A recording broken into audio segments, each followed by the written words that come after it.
श्री शिवाय नमस्तुभ्यम। आप सभी शिव भक्तों को मेरा प्रणाम। हर हर महादेव। गुरुजी पंडित प्रदीप जी मिश्रा द्वारा सांगवी पुणे महाराष्ट्र में बांची जा रही 7 दिवसीय श्री अष्टविनायक शिव महापुराण की कथा के 7 दिनों की कथा पूर्ण हो चुकी है और इस 7 दिवसीय कथा में गुरुजी ने बहुत सारे शिव महापुराण के विशेष बातों की जानकारी दी है। साथ ही 7वें दिन की कथा में विराम करके कथा को जाते समय गुरुजी ने महाराष्ट्र से जाते हुए बहुत सारे शिव महापुराण के विशेष बातों के साथ साथ विशेष उपायों की जानकारी दी है। जैसे कि गुरुजी ने बताया है कि सपने में पितृ के आने का क्या मतलब होता है, वैधव्य नारी शिव जी पर जल क्यों नहीं चढ़ा सकती है, माता पार्वती कैसे वैधव्य हुई थी, असली भिखारी कौन होता है, साथ ही रुद्राक्ष की माला धारण करने से क्या होता है। गुरुजी ने सभी को अपने किचन में, अपने रसोई घर में चिमटा रखने को क्यों कहा है, उसका क्या अर्थ होता है, स्त्रियों के कौन से 4 पाप है जो उनके न चाहते हुए भी उन्हें लग जाते हैं, और गाय को, नंदी को रोटी देने के बाद भी वो फिर से आपके घर के सामने आकर खड़े हो जाए तो उसका क्या अर्थ होता है, क्यों भगवान शिव नंदी को ही अपने पास रखते हैं, आपकी कौन सी दौलत आपके मरने के बाद भी आपके साथ जाती है, कौन सा एक नाम जाप करने से आपको सारे देवताओं के नाम जाप करने का, मंत्र जाप करने का पुण्य, उसका फल प्राप्त हो जाता है। सबसे पहली पत्रिका गणेश जी को ही क्यों दी जाती है, महिलाओं की इज्जत करने से क्या होता है, माता लक्ष्मी किसके घर में टिकती है, लंबे समय तक रुकती है, गाय को ही पहली रोटी क्यों दी जाती है, ज़्यादा मोबाइल देखने वालों को गुरुजी ने क्या कहा, नंदी भगवान की पूजा क्यों की जाती है, किनको गुरुजी ने 23 सितंबर से सीहोर में शुरू हो रही श्री भागवत कथा में आने से मना किया, कहा कि उन्हें कथा में आने की बिल्कुल भी ज़रूरत नहीं है। इन सारी विशेष महापुराण की जानकारी के साथ साथ गुरुजी द्वारा शिव महापुराण की कथा में वर्णित किए गए कुछ विशेष महा उपायों का वर्णन हम आपको आज की इस वीडियो में करेंगे। जिन उपायों की जानकारी गुरुजी ने आज से पहले की कथाओं में नहीं दिए थे, ये सारे के सारे उपाय नए हैं। साथ ही गुरुजी ने बताया कि पशुपति व्रत की किन गलतियों के कारण, किन छोटी छोटी गलतियों के कारण आपकी व्रत सफल नहीं होती है, महादेव उसे स्वीकार क्यों नहीं करते हैं। साथ ही अभी गणेश जी आ गए हैं हम सबका कल्याण करने के लिए इस धरती पर, तो गुरुजी ने गणेश जी को कैसे प्रसन्न करना है और कैसे अपनी मनोकामनाओं को इन 10 दिनों के अंदर पूरी करवानी है, इसके लिए भी विशेष उपायों का वर्णन किए हैं इस अष्टविनायक कथा में। तो आज की इस छोटे से वीडियो से आपको श्री अष्टविनायक शिव महापुराण की कथा के 7 दिनों के 21 घंटे की कथा की संपूर्ण जानकारी प्राप्त होने वाली है। साथ ही आपको बता दें कि कथा की ये सारी विशेष छोटी छोटी जानकारी आपको कहीं और नहीं मिलने वाली है, आपको कोई और नहीं देने वाला है। अगर आपसे किसी भी दिन की कथा छूट गई हो, किसी भी कारण से आप कथा को नहीं सुन पाते होगे, तो इस छोटे से वीडियो से आपको 7 दिवस की कथा को सुनने का फल, उसका पुण्य भी प्राप्त हो जाएगा। साथ ही गुरुजी ने कहा है कि आप जब कथा सुनते हैं, शिव जी पर पूर्ण विश्वास करके, पूर्ण भरोसा रखकर कथा सुनते हैं, तो कथा के बीच में आप महादेव से अपनी मनोकामना जरूर कहें। शिव महापुराण की कथा कहती है कि महादेव आपकी मनोकामना को अवश्य पूरी करेंगे। तो कथा की सारी जानकारियों के लिए आप वीडियो को अंत तक जरूर देखना, वरना शिव जी की ये विशेष जानकारियाँ आपसे छूट जाएंगी। साथ ही गुरुजी ने ये भी कहा है कि सिर्फ कथा को श्रवण करने से कुछ नहीं होता है, बल्कि शिव महापुराण की कथा कहती है कि अगर आप कथा में बताए गए बातों का स्मरण रखते हो, उसे अपने जीवन में उतारते हो, तो आप निश्चित ही मेरे शिव तत्व को प्राप्त कर सकते हो। साथ ही गुरुजी द्वारा कथा में बताए गए शिव महापुराण के इन विशेष उपायों को करके आप मेरे भोलेनाथ का आशीर्वाद, उनकी कृपा दृष्टि प्राप्त कर अपने जीवन के सारे दुख तकलीफ कष्टों को दूर कर जीवन में आनंद और सुख की प्राप्ति कर सकते हो। तो चलिए वीडियो को शुरू करते हैं और जानते हैं 7 दिवस की कथा में गुरुजी द्वारा बताए गए सारे शिव महापुराण की छोटी छोटी विशेष बातों की ओर। तो पहला जानकारी जो गुरुजी ने कहा कि मेरे भोलेनाथ इतने भोले हैं कि अगर आप भूलवश भी उनके मंदिर के बाहर से चले जाते हैं या भूलवश भी उनके पास पहुंच जाते हैं, उनके समीप पहुंच जाते हैं, तो वो आपको अपना समझने लगते हैं और साथ ही आपके साथ साथ वो आपके सारे दुखों को भी, तकलीफ़ों को भी, कष्टों को भी अपना समझकर अपनी कृपा आप पर कर देते हैं। ऐसे हैं मेरे महादेव। दूसरी जानकारी गुरुजी ने बताया कि 4 जगह ऐसी होती है जहाँ पर आपके न चाहते हुए भी आपसे पाप हो जाते हैं, आपको पता भी नहीं चलता और आप पाप कर बैठते हो। तो पहली जगह है जब आप झाड़ू लगाते हैं तो आपके न चाहते हुए भी आपके झाड़ू से दबकर जीव मर जाते हैं, छोटे छोटे कीड़े मकोड़े मर जाते हैं, जिसका पाप आपको लगता है। दूसरी जगह है जब आप खाना बनाने के लिए रसोई घर में चूल्हा या गैस जलाते हैं तो आपके उस चूल्हे या गैस के आग में कई छोटे छोटे कीट पतंगे जलकर मर जाती है, जिनका पाप आपको लगता है। तीसरा है पानी भरते समय, स्नान करते समय या पोछा लगाते समय कई छोटे छोटे जीव दबकर मर जाते हैं, उसका पाप भी आपको लगता है। और चौथी जगह है जब आप चलते हैं तो आपको दिखता भी नहीं है, लेकिन आपके पैरों के नीचे बहुत सारे छोटे छोटे कीड़े मकोड़े चींटी आपके पाँव के नीचे दबकर मर जाते हैं, जिसका पाप भी आपको लगता है। तीसरी जानकारी गुरुजी ने बताया कि रसोई घर में जो चिमटा होता है, जिसे कई लोग चमटा भी कहते हैं, क्या आप जानते हैं कि उसका क्या महत्व होता है, उसका क्या उपयोग होता है? गुरुजी ने बताया कि शिव महापुराण की कथा में गुरु गोरखनाथ जी ने देखा कि नारियों से उनके ये नित्य क्रियाएं करते समय ये 4 प्रकार के पाप उनके ना चाहते हुए भी उनसे हो रहे। तो इस पर गुरु गोरखनाथ जी ने कहा कि जैसा मेरा ये चिमटा रोग को, बीमारी को, कष्टों को, परेशानियों को दूर कर देता है, उसी तरह ये चिमटा भी स्त्रियों के पास रहेगा। वो नारियों के सारे पाप को नष्ट कर देगा, उसका नाश कर देगा। आप अपने रसोई घर में इसका प्रयोग करते हैं कि नहीं, आप कमेंट करके जरूर बताएं। चौथी जानकारी गुरुजी ने कहा कि शिव महापुराण की कथा में ये कहीं भी नहीं लिखा हुआ है कि जब भी आप शिव जी के मंदिर जाओ तो लड्डू लेकर जाओ, पेड़े लेकर जाओ या कोई महंगे वस्त्र लेकर जाओ या कोई महंगी वस्तु लेकर जाओ। जबकि शिव महापुराण की कथा में तो ये लिखा हुआ है कि जब भी आप शिव जी के मंदिर जाओ तो सिर्फ और सिर्फ अपना भोला मन, निर्मल मन लेकर शिव जी के पास जाओ। शिव महापुराण की कथा तो यहाँ तक ही कहती है कि अगर आपके पास शिव जी को समर्पित करने के लिए, मेरे महादेव पर चढ़ाने के लिए बेलपत्री भी नहीं है तो भी कोई बात नहीं है, आप शिव जी पर चढ़ा हुआ बेलपत्री ही उठा लो, उसे धोकर शिव जी पर वापस चढ़ा दो, तो वो भी मेरे महादेव स्वीकार कर लेते हैं। शिव महापुराण की कथा कहती है कि महादेव को किसी भी चीज का मोह नहीं है, उन्हें चाहिए तो सिर्फ और सिर्फ आपका निर्मल और भोला मन जो उनमें लगा हो। 5वीं शिव महापुराण की जानकारी देते हुए गुरुजी ने एक वाक्य बताते हुए कहा कि किसी ने उनसे कहा कि यहाँ पर चौराहे में बहुत सारे भिखारी रहते हैं, गाड़ी रुकने पर मांगने लगते हैं। तो गुरुजी ने उनका उत्तर देते हुए कहा कि भिखारी वो नहीं है जो भीख मांगते हैं, बल्कि वो लोग हैं जो बड़े बड़े पदों पर बैठे रहते हैं और महीने के 70-70, 80-80 लाख कमाते हैं, उसके बाद भी ऊपर से रिश्वत लेते हैं। असल में भिखारी वो है जो सब कुछ होते हुए भी दूसरों से रिश्वत लेते हैं। 6वीं शिव महापुराण की जानकारी गुरुजी ने कहा कि शिव महापुराण की कथा कहती है कि हमारे जीवन में कितना भी कष्ट क्यों ना आ गया हो, कितनी भी तकलीफ क्यों ना आ गई हो, जब हम शिव जी के मंदिर जाकर शिव जी पर एक बेलपत्री चढ़ाकर उस पर सारी समस्याओं का हल, एक लोटा जल चढ़ाते हैं और उसे औषधि रूप में आचमन कर लेते हैं या अपने ऊपर छिड़क मात्र लेते हैं, तो हमारे सभी पापों का, सभी कष्टों का, सभी दुखों का, सभी तकलीफों का नाश हो जाता है और हमारा शरीर रोग से मुक्त हो जाता है। 7वीं शिव महापुराण की जानकारी गुरुजी ने बताया कि अष्टविनायक में सबसे प्रबल है मयूरेश्वर विनायक, जहाँ के पेड़ भी मोर के रूप में लेकर भगवान भोलेनाथ को आवाज लगाते हैं।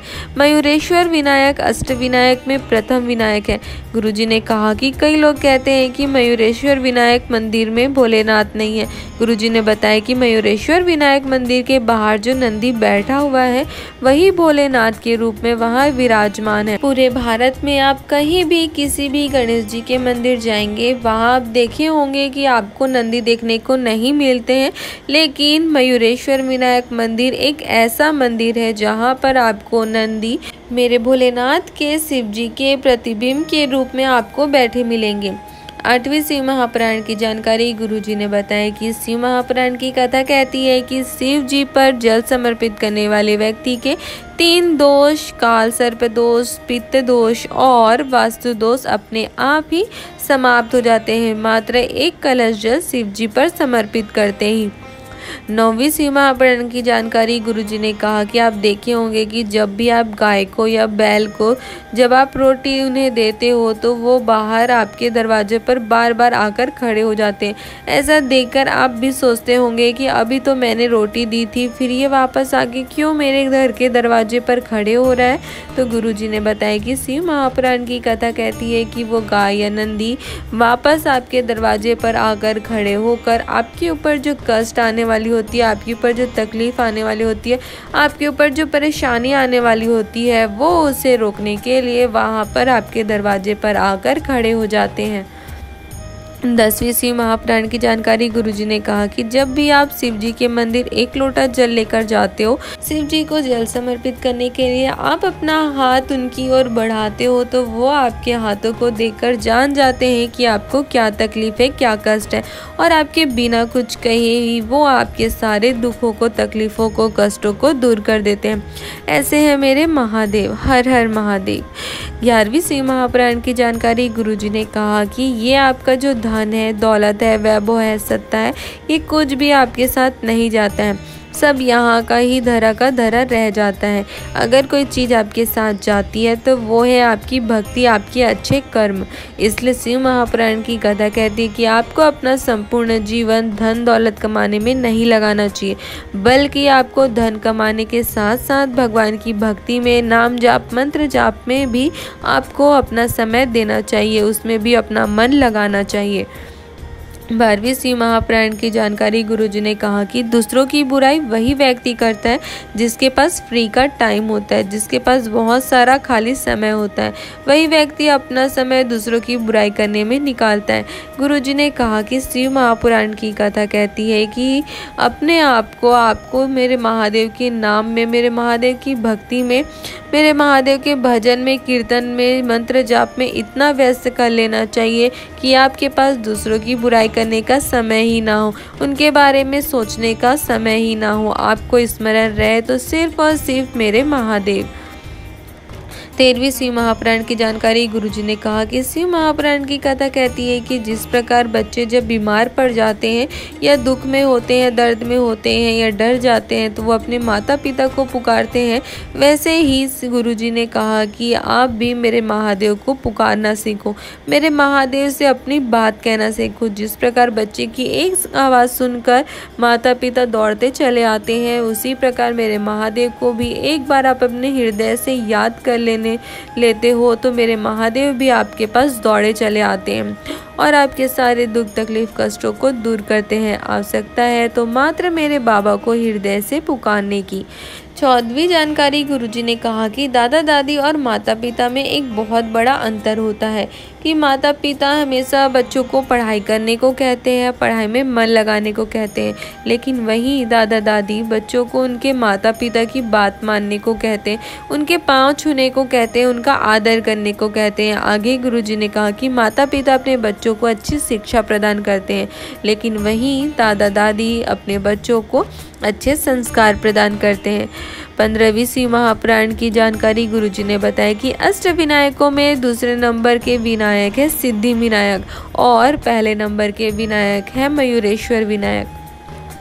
16वीं जानकारी गुरुजी ने कहा कि जीवन में हमेशा भक्ति और मेहनत मौन होकर करना चाहिए। गुरुजी ने कहा कि आपकी भक्ति और मेहनत जितना आप मौन होकर करते हो, आपकी सफलता उतनी ही शोर मचाकर सामने आती है। 17वीं शिव महापुराण की जानकारी। क्या आपको पता है कि गणेश जी को ही पहली पत्रिका क्यों दी जाती है? अगर आप नहीं जानते हैं तो गुरुजी ने श्री अष्टविनायक शिव महापुराण की कथा में इसकी जानकारी दी। गुरुजी ने कहा कि जब सबसे पहली पत्रिका गणेश जी को समर्पित की जाती है तो वो उस पत्रिका सिर्फ गणेश जी को बुलाने के लिए गणेश जी की मंदिर में नहीं दी जाती है, बल्कि शिव महापुराण की कथा वर्णन करती है कि वो पत्रिका गणेश जी को इसलिए दी जाती है कि आप सब 33 कोटि देवी देवताओं को सूचित कर देना और कृपा करना कि सबको अपने साथ लेकर घर पधारना। आपके मात्र गणेश जी को एक पत्रिका दे देने से गणेश जी उस पत्रिका को सभी देवी देवताओं में बांट देते हैं और उन्हें सबको आपके घर लेकर आते हैं और हमारा कल्याण करते हैं। 18वीं जानकारी गुरुजी ने कहा कि हम राष्ट्र के सभी लोगों से कहना चाहेंगे कि सभी नेताओं से कहना चाहेंगे कि जो मेरे शंकर जी की शिव महापुराण की कथा कहती है कि आप लोगों को अनाज फ्री में दो ना दो, वस्त्र फ्री में दो ना दो, पर आपको ये दो चीज़ें अवश्य फ्री देनी चाहिए जो मेरे महादेव ने दी थी। पहली है दवाई और दूसरी है पढ़ाई। 19वें शिव महापुराण की जानकारी गुरुजी ने कहा कि सभी लोग कहते हैं कि महिलाएं घर की इज्जत होती है, लेकिन आप कहना नहीं, अपनी घर की महिलाओं को इज्जत देना सीखो, आदर देना सीखो। केवल कहने से कुछ नहीं होगा। गुरुजी ने कहा कि जो सम्मान, जो आदर मेरे भोले बाबा ने स्त्रियों को दिए हैं वो कोई और नहीं दे सकता। मेरे महादेव ने स्वयं के शिवलिंग को जमीन पर और माता पार्वती को ऊंचे स्थान पर विराजमान किए हैं। शिव महापुराण की कथा कहती है कि अपने घर की महिलाओं को इज्जत देकर देखो। अगर आपकी घर की स्थिति, आपके घर का वातावरण नहीं बदल गया तो कहना। अगर आप अपने घर की महिलाओं की इज्जत नहीं करोगे तो वो भी आपकी इज्जत नहीं करने वाली है। इसलिए अपने घर की महिलाओं का आदर करना, सम्मान करना आपको चाहिए। 20वें शिव महापुराण की जानकारी गुरुजी ने कहा कि 18 सितंबर को हरतालिका तीज वाले दिन आप 5 फुलेरा का दर्शन कर मेरे महादेव से अपनी कामना कहना और एक डायरी में आज की तारीख लिख कर ले लेना कि 18 सितंबर को मैंने बाबा से यह मांगा था, और देखना अगर अगले फुलेरा बांधने से पहले अगर आपकी वो सारी मनोकामना पूरी नहीं हो गई तो कहना। आपने 18 सितंबर को तीज वाले दिन, हरतालिका तीज वाले दिन यह उपाय किए कि नहीं किए और आपकी मनोकामना पूरी हुई कि नहीं हुई, आप हमें कमेंट करके ज़रूर बताएं। 21वीं शिव महापुराण की जानकारी गुरुजी ने हनुमान जी और रावण का उदाहरण देते हुए कहा कि हमेशा अपने जीवन में हमें हनुमान जी की तरह विद्यावान बनना चाहिए, ना कि रावण की तरह विद्वान। हमेशा छोटा बनकर ही महादेव का इस नाम के स्मरण कर, नाम जाप कर अपने जीवन में आगे बढ़ते रहना चाहिए, ना कि मैं बड़ा हूँ, मैं बड़ा का अहंकार लेकर आपको अपने जीवन जीना चाहिए। 22वें शिव महापुराण की जानकारी गुरुजी ने कहा कि शिव महापुराण की कथा की ये एक बात आप अपने जीवन में हमेशा उतार के रखना, जो आपके जीवन में बहुत ही ज़्यादा काम आएगी। गुरुजी ने कहा कि आप कभी भी बहुत बड़े विद्वान मत बनना, बहुत बड़े ज्ञानी मत बनना कि मुझे सब आता है, मुझे कुछ भी सीखने की ज़रूरत नहीं है, जानने की ज़रूरत नहीं है, मुझे तो पूरी कथा आती है। ऐसा नहीं बनना है, क्योंकि आप ज़्यादा विद्वान बनोगे, ज्ञानी बनोगे तो आपके ज्ञान का पात्र छलकने लगेगा, लेकिन अगर वो पात्र खाली रहेगा तो आप उसमें जो भी भरोगे वो भरता जाएगा। 23वीं जानकारी गुरुजी ने कहा कि जिस प्रकार माता लक्ष्मी साफ सुथरे घर में टिकती है, अगर आपको माता लक्ष्मी को अपने घर बुलाना है तो आपको अपने घर की सफाई करनी पड़ेगी।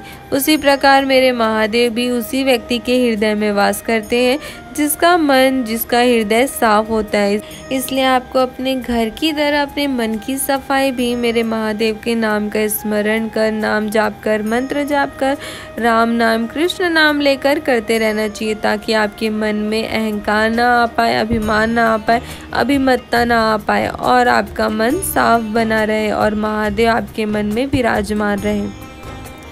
24वीं शिव महापुराण की जानकारी गुरुजी ने बताया कि घर में अगर आप चाहते हैं कि माता लक्ष्मी आए तो आपको अपने घर की सफाई कर लेनी चाहिए, अपने घर को साफ सुथरा रखना चाहिए, क्योंकि गुरुजी ने बताया कि शिव महापुराण की कथा कहती है कि माता लक्ष्मी भी वहीं जाती है, वहीं टिकती है जहाँ साफ सफाई होती है और माता लक्ष्मी वहाँ बहुत दिनों तक रहती है। अगर आपसे भी माता लक्ष्मी रुष्ट हो गई हो, आपके घर में धन की कमी हो, दरिद्रता आ गई हो, तो आप भी अपने घर को साफ सुथरा रखना शुरू कर दो। 25वीं शिव महापुराण की जानकारी गुरुजी ने बताया कि शिव महापुराण की कथा वर्णन करती है कि बहन बेटी को दिया कभी घटता नहीं है, गौ माता को दिया कभी घटता नहीं, साधु संत महात्मा को दिया कभी घटता नहीं और साथ ही माता पिता को दिया कभी घटता नहीं है। आपको इनकी जितनी सेवा करने को मिले आपको करनी चाहिए, जितना दान आप इनको दे सकते हो आपको देना चाहिए, क्योंकि इनको दिया हुआ दान कभी घटता नहीं है, बल्कि आपको 2 गुना 3 गुना होकर ही प्राप्त होता है। 26वीं शिव महापुराण की जानकारी। गुरुजी ने कहा कि अगर आपके जीवन में दुख आ रही है, तकलीफ आ रही है, कष्ट आ रही है, तो आपको परेशान होने की ज़रूरत नहीं है, कहीं भी बाहर भटकने की ज़रूरत नहीं है। गुरुजी ने कहा कि सोने की कीमत और जेवर की कीमत में अंतर होता है। जब सोना सोना होता है तो उसकी कीमत जितनी होती है, जेवर बनने के बाद वो बढ़ जाती है, क्योंकि उसमें कारीगरों द्वारा कारीगरी की जाती है। अगर मेरे महादेव आपको दुख दे रहे हैं, तकलीफ दे रहे हैं, कष्ट दे रहे हैं, तो आप तैयार रहना कि मेरे महादेव आपकी कीमत बढ़ा रहे हैं और बहुत ही जल्दी आप पर मेरे महादेव की कृपा होने वाली है, आपको महादेव की प्राप्ति होने वाली है। 27वीं श्री अष्टविनायक शिव महापुराण कथा की जानकारी। गुरुजी ने कहा कि जितना आप मोबाइल देखते हो, उसका आधा समय से भी आधा समय अगर आप मोबाइल को छोड़कर भगवान की भक्ति में लगाते हो, अगर आप 3 घंटा मोबाइल देख रहे हो तो उसके आधे का भी आधा समय अगर आप भगवान का नाम जाप में लगा देते हो, तो आपका जीवन सार्थक हो जाता है। आपके जीवन के सारे दुख, तकलीफ, कष्ट दूर होने लगते हैं। 28वीं श्री अष्टविनायक शिव महापुराण की जानकारी। गुरुजी ने सभी से पूछा कि लिफ्ट से ऊपर जाने और सीढ़ी से ऊपर जाने में क्या अंतर होता है, लेकिन कथा पंडाल में आए किसी ने भी इसका उत्तर नहीं दे पाया। तो गुरुजी ने स्वयं बताया कि लिफ्ट से ऊपर जाने और सीढ़ी से ऊपर जाने में केवल एक अंतर होता है। जब आप लिफ्ट से ऊपर जाते हो तो दूसरे के भरोसे में ऊपर जाते हो, लेकिन जब आप सीढ़ी से ऊपर जाते हो तो आप अपने भरोसे से ऊपर जाते हो, अपने पाँव के भरोसे पर जाते हो। गुरुजी ने कहा कि इसी प्रकार आपको मेरे महादेव के ऊपर, अपने परिवार के ऊपर, अपने पाँव के ऊपर, अपने भक्ति के ऊपर आपके स्वयं को इतना दृढ़ विश्वास होना चाहिए, इतना भरोसा होना चाहिए कि कोई भी आपको झुका ना सके, महादेव की भक्ति से हटा ना सके। 29वीं शिव महापुराण की जानकारी। गुरुजी ने कहा कि झूठ बोलने वाले का साथ पकड़ोगे तो वो आपको एक न एक दिन झूठ बोलना सिखा ही देगा। चोरी करने वालों का साथ पकड़ोगे तो वो आपको एक न एक दिन चोरी करना भी सिखा देगा। अगर आप भगवान की भक्ति करने वाले के, भजन करने वाले के साथ पकड़ोगे तो वो आपको निश्चित ही एक न एक दिन भगवान की भक्ति में लगा देगा, मेरे महादेव से आपका हाथ पकड़वा देगा। गुरुजी ने कहा कि शिव महापुराण की कथा कहती है कि यह पूरा आपके ऊपर होता है कि आप किसका हाथ पकड़ना चाहते हो। 30वीं शिव महापुराण की जानकारी। गुरुजी ने कहा कि श्रद्धा और स्पर्धा में अंतर होता है। श्रद्धा में कोई कंपटीशन नहीं होती, कोई दिखावा नहीं होता है, जबकि स्पर्धा में व्यक्ति लोगों से कंपटीशन करता है, दिखावा करता है। अगर कोई 1 लोटा जल चढ़ाता है तो वो कंपटीशन में 2 लोटा जल चढ़ाता है, दिखाने के लिए मंदिर जाता है, दिखावे के लिए ही वो सब कुछ करता है। लेकिन शिव महापुराण की कथा वर्णन करती है कि मेरे महादेव को आपकी स्पर्धा से, आपके दिखावे से, आपकी कंपटीशन से कोई भी मतलब नहीं होता है। वो आपका स्पर्धा नहीं देखता है, आपने कितने लोटे जल चढ़ा रहे हो, कितनी बेलपत्ती चढ़ा रहे हो, कितना दुर्वा चढ़ा रहे हो। शिव महापुराण की कथा कहती है कि मेरे महादेव आपकी स्पर्धा नहीं और देखते हैं तो केवल आपकी श्रद्धा जो जितनी ज़्यादा प्रबल होती है, आप मेरे महादेव की उतने ही पास चले जाते हो। अगर आप प्रेम से जाकर मेरे महादेव के मंदिर में बैठ भी जाते हो तो उतने में ही आप मेरे महादेव को प्राप्त कर लेते हो। 31वें शिव महापुराण की कथा की जानकारी देते हुए गुरुजी ने कहा कि शिव महापुराण की कथा कहती है कि अगर हमारा मन ही पवित्र ना हो, हमारा चित्त ही पवित्र ना हो, तो आप कितने ही पुण्य के काम क्यों ना कर लो, आप कितने ही दान धर्म कर लो, अगर आपका मन ही मैला है तो उसका कोई भी फल आपको प्राप्त होने वाला नहीं है। गुरुजी ने कहा कि शिव महापुराण की कथा कहती है कि आप चाहे सोने के सिंहासन में भगवान को बैठा दो, चाहे जितने महंगे कपड़े जेवर पहना लो, चाहे कितने भी 56 भोग लगा लो, अगर आपका मन ही अपवित्र है, अगर आपके हृदय में कपट है, छल है, लालच भरा हुआ है, दिखावा भरा हुआ है, तो आपको उसका कोई भी फल प्राप्त होने वाला नहीं है, सब का सब शून्य है। गुरुजी ने कहा कि शिव महापुराण की कथा कहती है कि पवित्र मन से शुद्ध भाव से चढ़ाया गया 1 लोटा जल, 1 बेलपत्री भी हजारों कलश जल और हजारों बेलपत्री के समान होता है, और मात्र एक छोटे से जल आपसे आप मेरे महादेव को, शिव को प्राप्त कर सकते हो, शिव की भक्ति प्राप्त कर सकते हो। 32वें शिव महापुराण की जानकारी देते हुए गुरुजी ने कहा कि शिव महापुराण की कथा कहती है, जिस प्रकार आप स्नान करने के बाद अपना चेहरा दर्पण पर देखते हो, श्रृंगार करने के बाद देखते हो कि आपने काजल ठीक से लगाया है कि नहीं, पाउडर ठीक से लगा है कि नहीं, उसी प्रकार आपको कोई भी पुण्य का काम करने के बाद, कोई भी अच्छा काम करने के बाद, कर्म करने के बाद अपने हृदय के दर्पण में देखना चाहिए कि आपने अच्छा किया कि नहीं, ठीक किया कि नहीं, किसी को कष्ट तो नहीं हुआ आपके किसी भी कार्य से, किसी भी कर्म से। 33वें शिव महापुराण की जानकारी गुरुजी ने कहा कि जिस भी व्यक्ति का जन्म इस मृत्यु लोक में हुआ है उसे दुख सहना ही पड़ा है। आज तक ऐसा कोई भी व्यक्ति नहीं हुआ जिसे दुख ना सहना पड़ा हो, उसे सिर्फ और सिर्फ सुख की प्राप्ति हुई हो। भगवान राम ने जब इस मृत्यु लोक में जन्म लिए थे तो उन्हें भी दुख सहना पड़ा था। जब कृष्ण जी इस मृत्यु लोक पर आए थे तो उन्हें भी दुख सहना पड़ा था। तो हम तो फिर साधारण मनुष्य हैं, तो हमारे जीवन में अगर दुख आए तो वो कोई बड़ी बात नहीं है। ये सब दुख आपके पूर्व के कर्मों का फल ही होता है, जो आपको इस जन्म में दुख के रूप में मिलता है। जैसा आपने पूर्व में कर्म किया है वैसा ही फल आपको प्राप्त होता है, इसलिए आपको अपने आप को निराश नहीं करना चाहिए।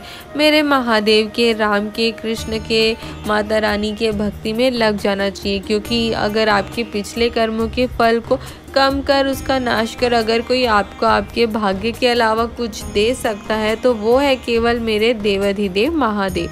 इसलिए आपको जीवन में कितना भी दुख आए, कष्ट आए, तकलीफ आए, आपको मेरे महादेव की भक्ति, मेरे राम के, मेरे कृष्ण की भक्ति को नहीं छोड़नी है, क्योंकि जो इस दुनिया के दुखों को जान जाता है, सह जाता है, वो इस दुनिया में नाम कमा जाता है। राम भी राम दुख को सहकर बने, कृष्ण भी कृष्ण इस मृत्यु लोक के दुख को सहकर ही बने हैं। 34वीं शिव महापुराण की जानकारी गुरुजी ने कहा कि इस संसार का जो सुख कहीं नहीं है वो सुख है मेरे परमात्मा की चरणों में। कभी एकांत में बैठकर श्री शिवाय नमस्तुभ्यम या पंचाक्षर में नमः शिवाय या षडाक्षर मंत्र ओम नमः शिवाय या राम, मेरे राम का नाम, मेरे कृष्ण का नाम, या आप जिनकी भी भक्ति करते हो उनका नाम जाप, मंत्र जाप करो, क्योंकि तुलसीदास जी ने रामचरितमानस में लिखा है, कलयुग केवल नाम आधारा। आप जिसकी भी भक्ति करते हो उनका नाम जाप, मंत्र जाप करो, आपकी भक्ति आपके सारे दुखों से, कष्टों से आपको पार करा देगी। 35वें शिव महापुराण की जानकारी गुरुजी ने कहा कि शंकर जी के मंदिर में 3 चीजें नहीं होती। पहला है कपट, दूसरा है कपाट और तीसरा है झंझट। शिव जी के मंदिर में कोई झंझट नहीं होती है कि 56 भोग लगाना पड़ेगा, श्रृंगार कराना पड़ेगा, महंगे महंगे वस्त्र पहनाना पड़ेगा। शिव महापुराण की कथा कहती है कि आप कुछ भी लेकर मत जाओ, बस 1 लोटा जल चढ़ा दो। अगर उतना भी नहीं कर सकते हो तो 3 बार ताली बजा दो। अगर ये भी नहीं कर सकते तो हर हर महादेव ही बोल दो। अगर ये भी नहीं कर पा रहे हो तो आप केवल शिव जी के मंदिर के सामने से शिव जी के मंदिर के शिखर का दर्शन करते हुए ही निकल जाओ। उतने में ही मेरे भोले बाबा की कृपा दृष्टि आप पर पड़ जाती है, उनकी कृपा आप पर हो जाती है। 36वें शिव महापुराण की जानकारी गुरुजी ने बताया कि अष्ट विनायक में 7वें नंबर के विनायक है विघ्न विनायक। और गुरुजी ने बताया कि शिव महापुराण की कथा वर्णन करती है कि विघ्न ने गणेश जी से कहा है कि प्रभु, जो भी व्यक्ति मेरे नाम के साथ आपका नाम पुकारेगा, मैं उसके जीवन में कभी भी कोई भी विघ्न नहीं आने दूंगा, कोई बाधा, कोई कष्ट नहीं आने दूंगा। तो बोलिए विघ्न विनायक महाराज की जय। इसके बाद गुरुजी ने कहा कि अष्ट विनायक में 8वें नंबर के विनायक है महागणपति। गुरुजी ने बताया कि महागणपति का अर्थ होता है कि जो बहुत ही ज़्यादा विशाल होता है, जिसका स्वरूप बहुत विशालतम होती है और उसकी सोच भी विशाल होती है। गुरुजी ने कहा कि शरीर से विशाल होने से कुछ नहीं होता है, आपका मन और आपकी सोच भी विशाल होनी चाहिए। गुरुजी ने कहा कि घर मकान बड़ा होने से कुछ नहीं होता है, आपका हृदय, आपका दिल बड़ा होना चाहिए। अगर आपका दिल, आपका हृदय बड़ा हो तो समझ लेना आप में भी महागणपति है। कथा में गुरुजी ने कहा कि जो व्यक्ति दूसरों को खिलाकर खुश होता है तो उसे शिव महापुराण की कथा में महागणपति कहा गया है। दूसरों को खुश करके, दूसरों को सुखी करके खुद खुश हो जाना ही महागणपति। 36वें शिव महापुराण की जानकारी। गुरुजी ने कहा कि शिव महापुराण की कथा में भक्ति, श्रद्धा और विश्वास की मूलता होती है। गुरुजी ने कहा कि आप गणेश जी की भक्ति कर ले, भजन कर ले, कृष्ण जी की भक्ति कर ले, राम जी की भक्ति कर ले, दत्त की भक्ति कर ले, आप जिस देवता की भक्ति करना चाहते हो कर ले, लेकिन आपको जो देने वाला है, आपको भगवान कृष्ण की, भगवान राम की, गणेश जी की, दत्त के पास उनके करीब ले जाने वाला है, उनकी भक्ति प्रदान करने वाला है, वो कोई है तो वो है मेरे देवाधिदेव महादेव, जिसकी भक्ति करने से आपको सभी देवताओं की, सभी देवियों की भक्ति का फल प्राप्त हो जाता है और आप उनके निकट, उनके करीब चले जाते हैं। 37वें शिव महापुराण की जानकारी। गुरुजी ने कहा कि अगर तुलसी हमें भगवान कृष्ण का शरण प्रदान करता है तो वहीं रुद्राक्ष हमें भगवान की भक्ति, श्रद्धा, विश्वास, रोग से मुक्ति कराकर हमें शिव जी के शरण तक पहुंचाता है। 38वें शिव महापुराण की जानकारी। गुरुजी ने कहा कि सभी को रुद्राक्ष धारण करना चाहिए। शिव महापुराण की कथा कहती है कि नारी हो या पुरुष, सभी को रुद्राक्ष धारण करना चाहिए। गुरुजी ने कहा कि आपको अगर रुद्राक्ष दिखाने में शर्म आती हो तो आप उसे छुपाकर भी पहन सकते हो, बस रुद्राक्ष आपके शरीर से स्पर्श होना चाहिए, स्पर्श रहना चाहिए। साथ ही गुरुजी ने बताया कि शिव महापुराण की कथा वर्णन करती है कि एक रुद्राक्ष का धारण कर लेने से लीवर, किडनी, थायराइड, कितनी बड़ी से बड़ी बीमारी हो, अगर रुद्राक्ष आपको छुआ है तो कोई और बीमारी आपको छू भी नहीं सकती है, आप हमेशा स्वस्थ बने रहते हो। 38वें शिव महापुराण की जानकारी। एक भक्त का पत्र गुरुजी ने पढ़ा। उस भक्त ने गुरुजी से प्रश्न किया था कि गुरुजी, क्या विधवा वैधव्य नारी शिव जी के मंदिर नहीं जा सकती है? क्या वैधव्य नारी शिव जी पर जल नहीं चढ़ा सकती? क्या वो शंकर जी की उपासना व्रत नहीं कर सकती? क्या वो पशुपति व्रत नहीं कर सकती? तो इस पर गुरुजी ने उस शिव भक्त का उत्तर देते हुए कहा कि ऐसा कोई शास्त्र, ऐसा कोई पुराण नहीं है जो वर्णन करता हो कि वैधव्य नारी, वैधव्य स्त्री शिव जी का पूजन नहीं कर सकती है। ऐसा कोई शास्त्र वर्णन नहीं करता है, ये सब लोगों के द्वारा फैलाया हुआ भ्रम है। गुरुजी ने कहा कि पति पहले चला गया हो या पत्नी पहले चली गई हो, ये सब कर्म की गति होती है, इसमें आपका कोई दोष नहीं होता है। गुरुजी ने रामायण का उदाहरण देते हुए बताया कि माता कौशल्या, माता सुमित्रा और माता कैकेयी भी दशरथ जी के जाने के बाद भी अपने घर के शिवालय का शिव जी का पूजन अर्चना करती थी। साथ ही इसी प्रश्न से जुड़ा गुरुजी ने शिव महापुराण में धूमावती माता का संवाद वर्णन करते हुए बताया कि एक बार माता पार्वती भी वैधव्य बनी थी। जब गणेश जी को माता अशोक सुंदरी को भूख लगी थी, जब वे माता पार्वती से भोजन मांग रहे थे और उनके पास गणेश जी को माता अशोक सुंदरी को खिलाने के लिए कुछ भी नहीं था, माता पार्वती ने शंकर जी से कहा, लेकिन शंकर जी नेत्र बंद कर तब साधना में लीन थे। माता पार्वती की बात नहीं सुन रहे थे तो माता पार्वती को गुस्सा आ गया और माता पार्वती क्रोध में शंकर जी को निकल गई। सब तरफ हाहाकार मच गया कि शिव जी कहाँ चले गए। सबने माता पार्वती की स्तुति की। तब माता पार्वती ने अपने शरीर से धुआं प्रकट कर शिव जी को प्रकट किया। तब से शिव जी का नाम धूमवान और माता पार्वती का नाम धूमावती पड़ा। शंकर जी ने कहा कि पार्वती, थोड़ी देर के लिए तुम्हारा पति चला गया था तो तुम वैधव्य कहलाओगी। गुरुजी ने बताया कि धूमावती माता की मूर्ति आज भी बिना श्रृंगार के, बिना लाल साड़ी के, बिना चूड़ी के, बिना मंगलसूत्र के, बिना मांग में सिंदूर के होती है। गुरुजी ने बताया कि जबलपुर के दतिया में धूमावती माता का मंदिर है। साथ ही गुरुजी ने यह भी बताया कि भगवान भोलेनाथ ने धूमावती माता को वरदान दिया है कि जो भी व्यक्ति धूमावती माता का दर्शन कर लेगा वो कभी भी अपने जीवन में हार नहीं सकता, अपने जीवन में नीचे नहीं जा सकता। गुरुजी ने बताया कि आज भी बड़े बड़े नेता जब चुनाव लड़ते हैं तो वो एक बार दतिया, जबलपुर जाकर धूमावती माता के दर्शन अवश्य करते हैं। अगर आपको भी लगता है कि आपके जीवन में आप हार रहे हो, आपके साथ कुछ भी अच्छा नहीं हो रहा है, आपकी जीवन की गाड़ी पिछड़ गई है, आपके बार बार प्रयास करने के बाद भी आप जीत आपको नहीं मिल रही है, तो आप एक बार दतिया, जबलपुर जाकर धूमावती माता के दर्शन अवश्य करें। निश्चित ही आपको आपके जीवन में विजय की प्राप्ति होगी। 39वें शिव महापुराण की जानकारी। गुरुजी ने कहा कि ऐसा ही एक और भ्रम लोगों द्वारा फैलाया गया है कि अगरबत्ती में बांस होता है, अगरबत्ती नहीं लगाना चाहिए। गुरुजी ने कहा कि ये भ्रम सनातन धर्म के द्वारा नहीं बल्कि दूसरे धर्मों के द्वारा फैलाया गया है, क्योंकि वो आपके हाथों से अगरबत्ती छुड़वाकर मोमबत्ती पकड़वाना चाहते हैं। गुरुजी ने कहा कि अगर आपको कितना भी कोई कहे कि आपको अगरबत्ती नहीं लगाना चाहिए, आपको उनकी बात नहीं सुननी है। हाँ, अगर आपको पंडित जी कहे तो आपको उनकी बात सुनना है और अगरबत्ती मंदिर के बाहर लगाना है, ताकि मंदिर में की दीवारें काली ना पड़े, मूर्ति काली ना पड़े, कपड़े ना लग जाए उसमें। इसलिए 40वीं शिव महापुराण की जानकारी गुरुजी ने कहा कि लोगों के मन से भ्रम को, भ्रांतियों को निकालना बहुत आवश्यक है। दुनिया के लोग, दूसरे धर्म के लोग आपको डराने में लगे हैं। तुम्हारे घर में कोई टोना कर दिया है, जादू कर दिया है, तंत्र मंत्र कर दिया, इसलिए तुम दुखी हो, तुम्हारा काम नहीं बन रहा है, तुम्हारे घर को किसी ने बंधन में कर दिया, इसलिए तुम्हारा कोई भी काम नहीं हो रहा है, तुम्हारा दुकान नहीं चल रहा, व्यवसाय नहीं चल रही, तुम्हारी फैक्ट्री नहीं चल रही है, तुम्हारे ऊपर तकलीफें आ रही है। गुरुजी ने कहा कि ये शिव महापुराण की कथा कहती है कि ये सब भ्रम की बातें, आडंबर की बातें आपको भटकाने के लिए। गुरुजी ने कहा कि आपको बिल्कुल भी भटकना नहीं है, आपको चुपचाप रोज प्रसन्नता से शिव जी के होके सुबह 1 लोटा जल लेकर शिव जी के मंदिर जाकर शिव जी को चढ़ा देना है। आपको व्यर्थ के आडंबरों में, व्यर्थ की बातों में नहीं फंसना है। गुरुजी ने कहा कि शिव महापुराण की कथा कहती है कि आप जो 1 लोटा जल शिव जी को चढ़ाते हो, वो सिर्फ 1 लोटा जल नहीं होता है, बल्कि आपके सारे दुख, तकलीफ, कष्ट होते हैं जो आप उस लोटे के जल के साथ शिव जी को समर्पित कर देते हो और शिव जी उसे अपना लेते हैं।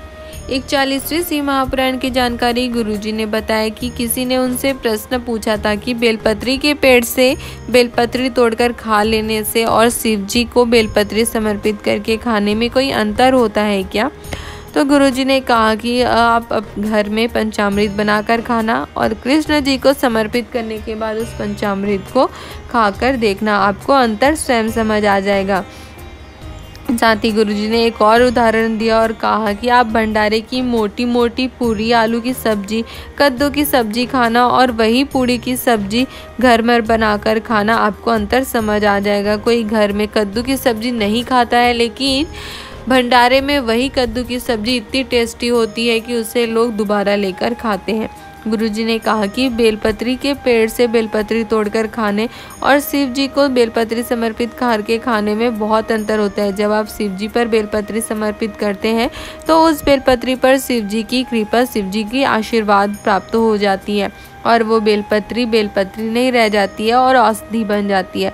शुगर कितना भी हाई जा रहा हो, कितनी भी तकलीफ हो रही हो, बस 2 दिन आप शिव जी से बेलपत्री औषधि के रूप में मांग कर लाओ और खाओ। गुरुजी ने कहा कि मेरा विश्वास है 1 दिन में ही आपका शुगर कंट्रोल में आ जाएगा, यह निश्चित है। बस आपको मेरे महादेव पर पूरा अटूट विश्वास होना चाहिए।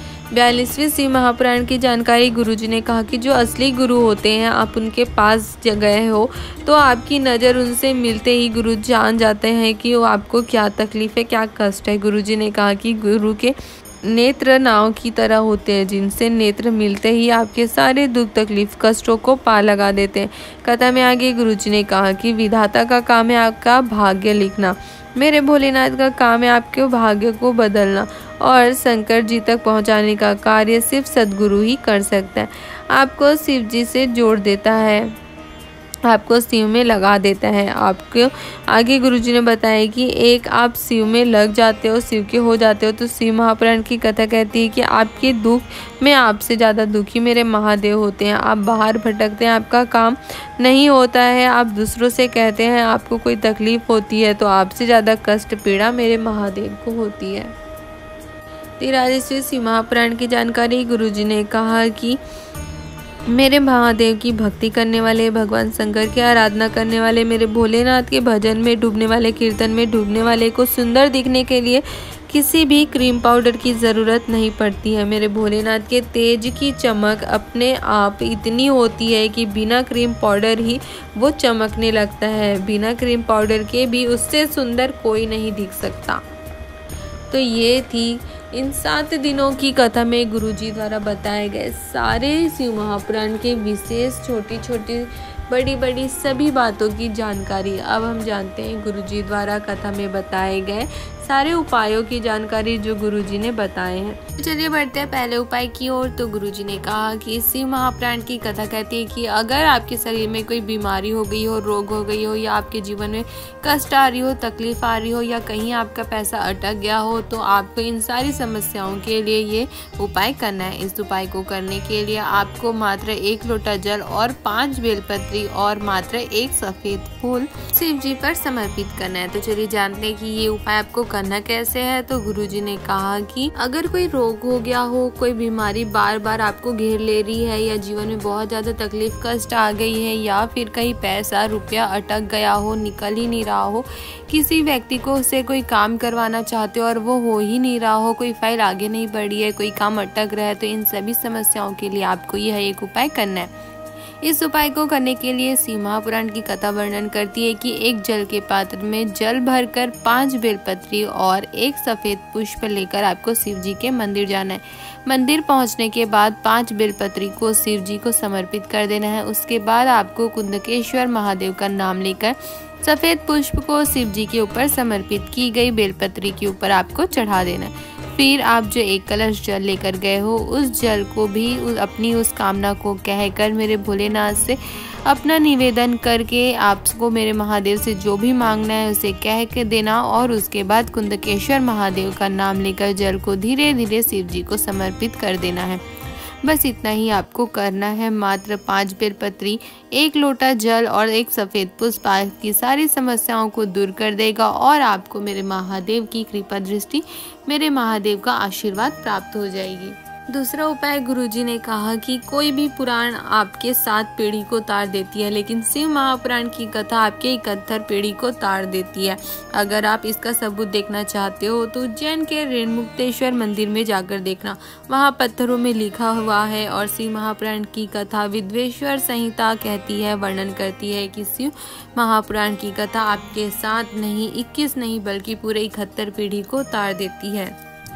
तीसरा उपाय गुरुजी ने कहा कि कई बुजुर्ग माताएं हमसे कहती है कि गुरुजी शरीर में कष्ट रहता है, बीमारी आ जाती है, मंदिर भी दूर रहता है, तो हम रोज शिव जी के मंदिर नहीं जा पाते, लेकिन हम रोज शिव जी पर जल चढ़ाना चाहते हैं। तो शिव महापुराण का एक उपाय का वर्णन करते हुए गुरुजी ने कहा कि शिव महापुराण की कथा कहती है कि अगर आपके शरीर में कोई रोग है, कष्ट है, तकलीफ है, या किसी भी अन्य कारण से आप मंदिर नहीं जा पाते हो, तो आप इस उपाय को अवश्य करें। आप अपने घर के पास जो पीपल का पेड़ हो, वट का पेड़ हो, या चाहे बेलपत्री का पेड़ हो, या चाहे कोई भी पेड़ हो, आप उस पेड़ में ही शिव जी का, मेरे भोलेनाथ का स्मरण कर जल चढ़ा दे।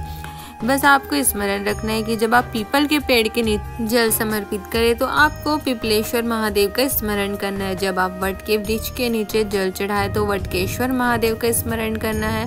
और आप जब बेलपत्री के पेड़ के नीचे जल चढ़ाए तो आपको हर हर महादेव का स्मरण करते हुए, जाप करते हुए आपको जल चढ़ाना है। शिव महापुराण की कथा कहती है कि आप जिस भी पेड़ पर जल समर्पित करें, मेरे महादेव उसे स्वीकार कर लेते हैं और आपको शिव जी के शिवलिंग पर जल चढ़ाने का पुण्य, उसका फल प्रदान कर देते हैं। ऐसे है मेरे महादेव। 7वें शिव महापुराण की जानकारी गुरुजी ने कथा से जाते जाते पशुपति व्रत से जुड़ी कुछ विशेष छोटी छोटी जानकारियाँ दी है, जिसकी गलती के कारण जो आप गलती कर देते हो और आपको महादेव उसका फल प्रदान नहीं करते, महादेव आपके व्रत को स्वीकार नहीं करते। तो कौन कौन सी है वो गलतियाँ जिसका गुरुजी ने वर्णन किए हैं, चलिए जानते हैं। तो गुरुजी ने कहा कि आज सबने पशुपति व्रत के अपने अपने नियम बना लिए, कोई कुछ कहता है, कोई कुछ करता है। तो आज की सप्तम दिवस की विराम दिवस की कथा में गुरुजी ने पशुपति व्रत का वर्णन किया। गुरुजी ने कहा कि पशुपति व्रत में सबसे मूल है, आप सुबह की जो पूजा की थाली लेकर जाओ, पूजा करके आने के बाद उसको वैसा का वैसा ही रख दो। फिर जब आप शाम को शिव जी के पूजन के लिए जाओ तो 6 दिया और प्रसाद एक साथ लेकर जाना है। घर से ही उसके 3 हिस्से करके आपको लेकर नहीं जाना है। फिर शिव जी के मंदिर जाकर सारे 6 दिए को मंदिर में जमीन से स्पर्श कराना है, यानी जमीन पर रखना है। 6 दियों को आपको मंदिर के जमीन पर रख देना है। उसमें जब आप 5 दिए प्रज्वलित कर लो तो फिर उसके बाद आपको जो प्रसाद लेकर गए हो उसके 3 हिस्से करना है। फिर 2 हिस्से आपको मंदिर में ही छोड़ना है और एक दिया जो नहीं जलाया था और प्रसाद का एक हिस्सा अपने थाली में वापस रख कर ले आना है। पूजा अर्चना करने के बाद जब आप वापस घर आओ तो घर के अंदर प्रवेश करने से पहले सबसे पहले आपको अपने सीधे हाथ की तरफ घर की तरफ मुंह करके आराम से बैठ जाना है। फिर आप जो एक दिया मंदिर से लेकर आए हो उसे प्रज्वलित करके भोलेनाथ से निवेदन करना है कि बाबा ये मेरा पहला पशुप्रति व्रत है तो इसे स्वीकार करना। मंदिर में भी आपको पहली दिया प्रज्वलित करते समय अपनी कामना पशुपतिनाथ बाबा से कहना है और घर के बाहर भी दिया जलाते समय भी आपको पशुपतिनाथ बाबा से अपना निवेदन कहना है। फिर आपको घर के अंदर प्रवेश करना है। घर के अंदर जाने के बाद जब आप भोजन ग्रहण करो तो सबसे पहले आप जो प्रसाद मंदिर से लेकर आए हो उसे खाना है। उसके बाद आपको खाना खाना है, भोजन ग्रहण करना है और मंदिर से लाए हुए प्रसाद को आपको किसी के साथ भी शेयर नहीं करना है। साथ ही एक और विशेष बात का आपको स्मरण रखना है कि जब आप शिव जी के लिए मीठे का प्रसाद तैयार कर रहे हैं तो आप जिस भी कढ़ाई में या पात्र में उस मीठे का प्रसाद को बनाए उसमें उतना ही आपको बनाना है जितना कि आपको मंदिर लेकर जाना है। उसमें एक्स्ट्रा नहीं छूटना चाहिए, आपको एक्स्ट्रा नहीं बनाना है। या तो फिर अगर आपका उसमें प्रसाद छूट जाता है तो फिर प्रसाद के 2 हिस्से तो वही हो जाते हैं और आपका व्रत, आपका पशुपति व्रत स्वीकार नहीं होता है। तो आपको इस बात का विशेष ध्यान रखना है कि आप उतना ही प्रसाद बनाएं जितना आपको लेकर जाना है, उसमें थोड़ा सा भी नहीं छूटना चाहिए। फिर जब आपका 5 व्रत पूर्ण हो जाए तो 5वें व्रत वाले दिन आपको 1 श्रीफल और 108 फूल या अक्षत या मूंग के दाने या जो भी आपके पास हो आपको शिव जी के मंदिर जाकर शिव जी को समर्पित करना है। श्रीफल यानी नारियल समर्पित कर आपको महादेव से निवेदन करना है कि महादेव आज मेरा व्रत पूरा हो रहा है, आपने सबकी झोली भरी है, मेरे पर भी आप अपनी कृपा अवश्य करना। पशुपतिनाथ बाबा से आपको अपनी कामना कहना है। कथा में गुरुजी ने कहा कि अगर आपने दिल से व्रत किया है, मेरे महादेव पर, पशुपतिनाथ बाबा पर सच्ची श्रद्धा पूर्ण विश्वास रख के ये व्रत किया है तो मेरे भोलेनाथ, मेरे पशुपतिनाथ बाबा आपकी मनोकामना को अवश्य पूरी करेंगे, आपके व्रत को अवश्य स्वीकार करेंगे, सफल करेंगे। 5वां उपाय गुरुजी ने कहा कि अगर आपका शुगर बहुत बढ़ गया हो या आपको शुगर की बीमारी हो गई हो, शुगर कंट्रोल में ही नहीं आ रहा हो या फिर आपको शुगर कंट्रोल में करने के लिए दवाई खानी पड़ती हो, रोज़ आपकी दवाई चल रही हो, तो आपको यह उपाय करना है। इस उपाय को करने के लिए गुरुजी ने कहा कि आपको शिव जी के मंदिर एक बेलपत्री लेकर जाना है। उस बेलपत्री को आपको शिव जी के मंदिर जाकर शिव जी पर समर्पित करके मेरे महादेव से निवेदन कर कुंदकेश्वर महादेव का स्मरण कर आपको 1 लोटा जल शिव जी पर समर्पित करना है। शिव जी पर जल समर्पित करने के बाद आपको मेरे भोलेनाथ से, महादेव से उस बेलपत्री जो आपने समर्पित की है उसे औषधि के रूप में आपको भोलेनाथ से मांगना है। कुंदकेश्वर महादेव का स्मरण करते हुए आपको उस बेलपत्री को औषधि के रूप में मांगकर घर लेकर आ जाना है। फिर उस बेलपत्री को आपको खा लेना है। गुरुजी ने कहा कि शुगर कितना भी हाई जा रही हो, कितनी भी तकलीफ हो रही हो, कितना भी आपका दवाई चल रहा हो, बस 2 दिन आप शिव जी पर बेलपत्री चढ़ा के उसे औषधि के रूप में शिव जी से मांग कर लाकर खा के देखो। 2 दिन में ही आपका शुगर कंट्रोल में आ जाएगा। आपको फिर शुगर के लिए कोई और दवाई नहीं खानी पड़ेगी, आपका शुगर हमेशा कंट्रोल ही बना रहेगा। शुगर का बहुत ही आसान उपाय गुरुजी ने शिव महापुराण की कथा में बताया है कि अगर आपका भी शुगर बढ़ गया हो, अगर आपको भी शुगर की बीमारी हो या थायराइड की बीमारी हो या बीपी की बीमारी हो, कोई भी बीमारी हो, तो आप भी शिव जी के मंदिर जाकर बेलपत्री समर्पित करके उनसे औषधि के रूप में मांगकर लाकर खाकर देखना, निश्चित ही आपकी सारी बीमारी दूर हो जाएगी। आपको कोई भी उसके लिए दवाई नहीं खानी पड़ेगी। बहुत से लोगों ने ये उपाय किया है और अपने पत्रों के माध्यम से उन्होंने कथा में बताए भी है कि ये बेलपत्री कितनी बड़ी औषधि है कि मात्र 1 बेलपत्री से आपकी सारी बीमारियां दूर हो जाती है। आज से ही आप ये उपाय करना शुरू कर दो, निश्चित ही 1 हफ्ता भी नहीं होगा, 2 दिन भी नहीं लगेगा, आपका सारा बीमारी, आपका चाहे थायराइड हो या बीपी हो, शुगर हो या कोई भी बीमारी हो, वो धीरे धीरे कटना शुरू हो जाएगी और आप रोग मुक्त हो जाओगे। ये मेरे भोलेनाथ पर मेरा विश्वास कहता है। आप भी शिव महापुराण पर, मेरे भोलेनाथ पर विश्वास करके, कुंदकेश्वर महादेव पर विश्वास करके ये उपाय एक बार अवश्य करके देखना। छठवां उपाय गुरुजी ने गणेश जी से अपनी मनोकामनाओं को पूरी करवाने के लिए बताए हैं कि कौन सा उपाय करने से, क्या करने से गणेश जी स्वयं आपके घर आते हैं और आपकी मनोकामनाओं को 10 दिन के अंदर में पूरी करते हैं। तो गणेश जी अभी हमारे बीच में आए हुए हैं, तो आपको इन्हीं 10 दिनों के अंदर में अपनी यह उपाय करके अपनी मनोकामना को गणेश जी से पूरी करवानी है। इस उपाय को करने के लिए गुरुजी ने कहा कि अगर आप चाहते हो कि गणेश जी आपके घर आए, आपकी पूजा को स्वीकार करे, जो भी आप मांगते हो उसे गणेश जी 10 दिन के अंदर में पूरी कर दे, तो गुरुजी ने बताया कि शिव महापुराण की कथा कहती है कि जब आप गणेश जी को अपने घर में लेकर आते हो, विराजित करते हो उन्हें, तो उसके बाद में जब आप गणेश जी की आरती करते हो, तो आरती करते समय धूप बत्ती जलाते समय या गोबरी को जलाकर उसमें धूप छोड़ने के बाद अगर आप गणेश जी के एक नाम धूमपर्ण गणेश जी का नाम कहकर पुकार देते हो, तो गणेश जी को आपके घर आकर बैठना पड़ता है, आपकी पूजा स्वीकार करनी पड़ती है। साथ ही आप जो भी मनोकामना गणेश जी से कहते हो, जो भी गणेश जी से मांगते हो, गणेश जी उसे 10 दिनों के अंदर पूरी करके ही जाते हैं।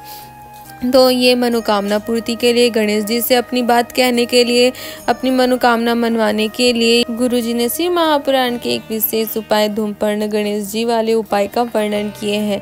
तो आप अगर चाहते हो कि आप भी गणेश जी से कुछ मांगना चाहते हो, तो आप भी ये उपाय जरूर करना। तो बोलिए धूमपर्ण गणेश जी की जय।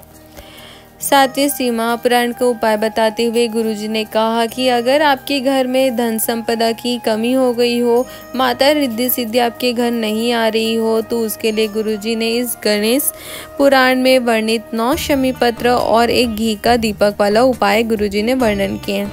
गुरुजी ने कहा कि बेलपत्र सभी देवताओं में चढ़े न चढ़े, पर शमी पत्र एक ऐसा होता है जो कि सभी देवताओं में चढ़ता है। गुरुजी ने कहा कि अगर आपके भी घर में धन की हमेशा कमी रहती है, हमेशा आपको किसी से कर्जा लेकर अपना घर चलाना पड़ता है, पैसे का इंतजाम करना पड़ता है महीने महीने भर, तो इसके लिए आपको गणेश पुराण में वर्णित इस विशेष 9 शमी पत्र और एक घी का दीपक वाला उपाय करना है। इस उपाय को करने के लिए गुरुजी ने कहा कि आपको शिव जी के मंदिर जाकर 9 शमी पत्र और एक घी का दीपक लेकर जाना है। जैसा कि आप जानते ही हैं कि शंकर जी का पूरा परिवार शिवलिंग में ही विराजमान रहता है। जैसे कि शिव जी के शिवलिंग के ऊपर जो पात्र बंधा होता है, जिसमें से पानी शिव जी पर टिपकता रहता है, गिरता रहता है, उस पात्र में शंकर जी की 5 बेटियां जया, विषहरा, सामलीबारी, दौतली और देव का स्थान होता है, जिनका रात में सोते समय नाम स्मरण करने से सोने में नींद अच्छी आती है। आप अच्छे से पूरी नींद सोते हो। अगर आपकी नींद के लिए आपको दवाई लेनी पड़ती हो, आपको नींद अच्छे से नहीं आती हो, तो अगर आप ये 5 नाम शिव जी के 5 बेटियों का नाम जया, विषहरा, सामलीबारी, दौतली और देव के नाम का स्मरण कर जाप कर सोते हैं, तो आपको बहुत ही अच्छी नींद आती है। और अगर आपकी नींद की दवाई चल रही होती है तो वो भी बंद हो जाती है, आपको बिना किसी दवाई के भी नींद आ जाती है। तथा शिव जी में जहाँ से पानी गिरता है, जलाधारी के दाएं तरफ गणेश जी का स्थान, बाएं तरफ में कार्तिकेय जी महाराज का स्थान, जलाधारी के बीच में माता अशोक सुंदरी का स्थान, और जिस पर शिव जी का शिवलिंग रखा होता है वो होता है माता पार्वती का हस्तकमल।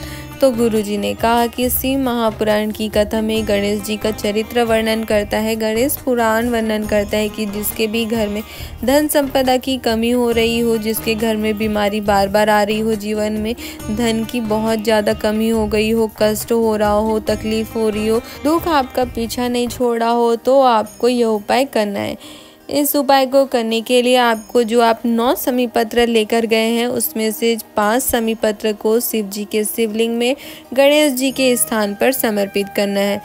गणेश जी के स्थान पर 5 शमी पत्र समर्पित करने के बाद आपको 3 शमी पत्र शिव जी के शिवलिंग के ऊपर समर्पित करना है।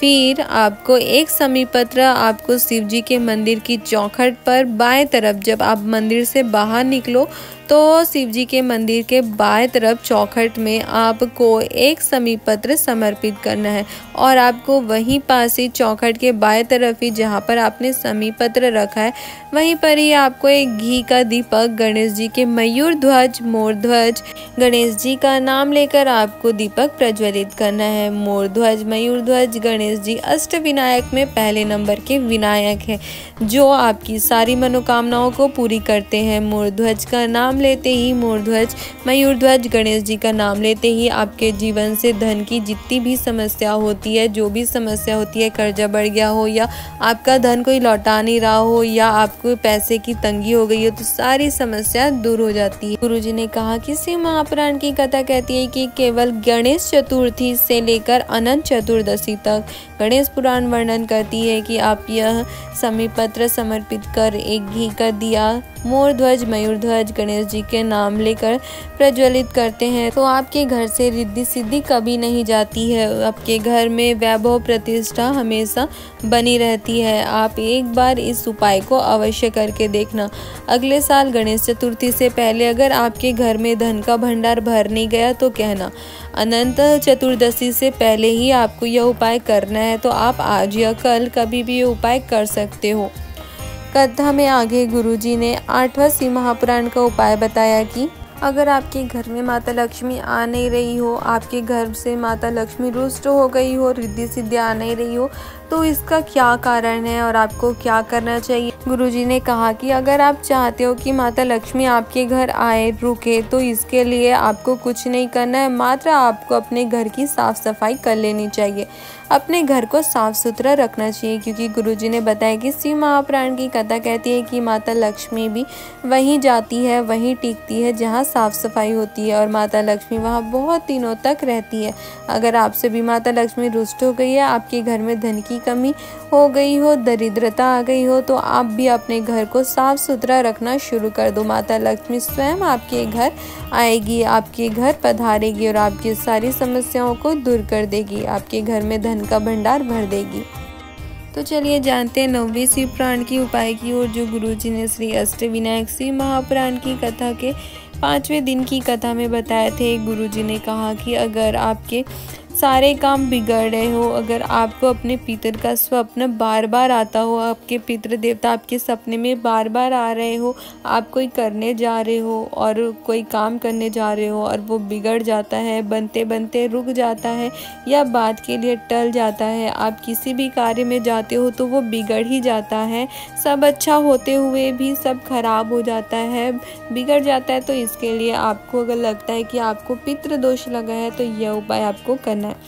यह उपाय आपको पितृ पक्ष में करना है। शिव महापुराण की कथा वर्णन करती है कि इस उपाय को करने के लिए, अपने सारे पितृ दोषों को समाप्त करने के लिए, दूर करने के लिए आपको एक सफ़ेद पुष्प और एक चावल का दाना लेकर शिव जी के मंदिर जाना है। साथ ही आपको एक कलश जल लेकर भी जाना है। फिर शिव जी के मंदिर जाकर आपको एक सफ़ेद पुष्प और एक चावल का दाना शिव जी को समर्पित कर एक कलश जल समर्पित कर देना है। गुरुजी ने कहा कि शिव महापुराण की कथा कहती है कि मात्र एक सफ़ेद पुष्प, एक चावल का दाना और एक कलश जल शिव जी पर आप समर्पित कर देते हो तो आपको कभी भी जीवन में पितृदोष नहीं लगता है। और अगर आपको पितृदोष लग गया है तो वो उसी आपके जल को चढ़ाने के साथ साथ आपका वो पितृदोष उतर जाता है और फिर आपके सारे काम बनने लगते हैं। आपके जो पितृदोष लगा होता है वो दूर हो जाता है और फिर आप जो भी काम करते हो वो सफल होता है, बिगड़ता नहीं है।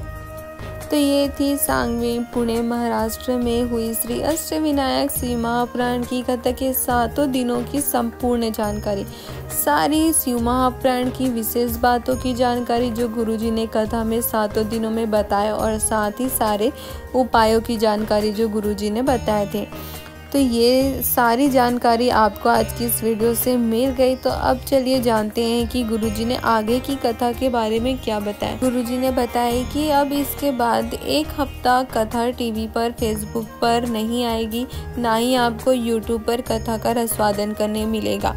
इसके बाद अब जो कथा आएगी वो पितृपक्ष में आएगी, जो पितृपक्ष की विशेष कथाएं होंगी, जो कि 1 अक्टूबर से 5 अक्टूबर तक 5 दिवसीय कथा कोटा राजस्थान में होगी, जिसका नाम देव पितर सिंह महापुराण की कथा होगी। गुरुजी ने कहा कि पितृपक्ष की कथा बहुत ही ज़्यादा विशेष होने वाली है, क्योंकि गुरुजी ने बताया कि इस कथा में आपको जानने को मिलेगा कि आपके घर के पितर किस पितृ की गणना में आते हैं, पितरों का सपना देखने से क्या होता है, सपने में दरवाजे पर गाय देखने का क्या मतलब होता है, या सपने में अगर आप दूध को उफनते हुए देखते हो तो उसका क्या मतलब होता है, क्या अर्थ होता है, हमारे पितृ किस स्थान पर होंगे, इन सभी की जानकारी आपको कोटा राजस्थान में होने वाली 5 दिवसीय श्री देव पितर सिंह महापुराण की कथा में प्राप्त होगी, जिसका रसवादन आप टीवी पर, फेसबुक पर, यूट्यूब पर 2 बजे से 5 बजे तक कर पाएंगे।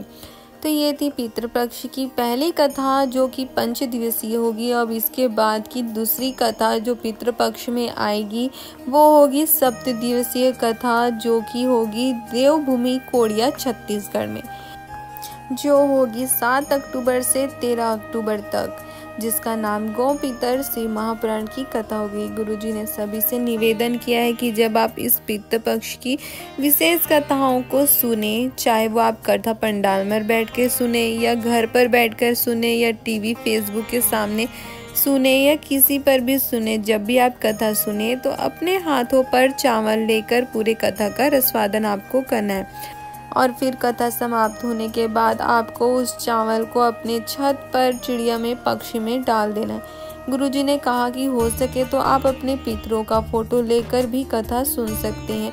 साथ ही गुरुजी ने बताया कि छत्तीसगढ़ की जो कथा होगी वो शुरू के 2 दिन की कथा 2 बजे से 5 बजे तक आएगी, और बाकी दिन की जो कथा है वो 1 बजे से 4 बजे तक आएगी। गुरुजी ने सभी को इस पितृपक्ष की कथा का रसवादन करने को कहा है। गुरुजी ने कहा कि ये पितृपक्ष की कथा आपके पितरों का कल्याण करने वाली है, उद्धार करने वाली है।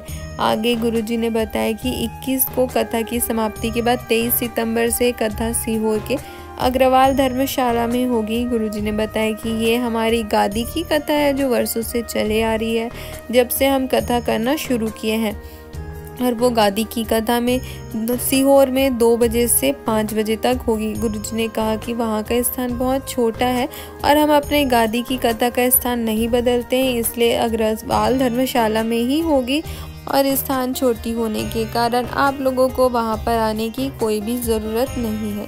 सिर्फ सीहोर वाले ही कथा को सुनने के लिए उसका रसवादन करने आ सकते हैं, और जो लोग कुबेरेश्वर धाम आए हुए हैं, कुबेरेश्वर कुबेर भंडारी के दर्शन के लिए, वो भी 2 बजे से 5 बजे तक के बीच में आकर कथा का थोड़ा रसवादन कर उसका दर्शन करके जा सकते हैं।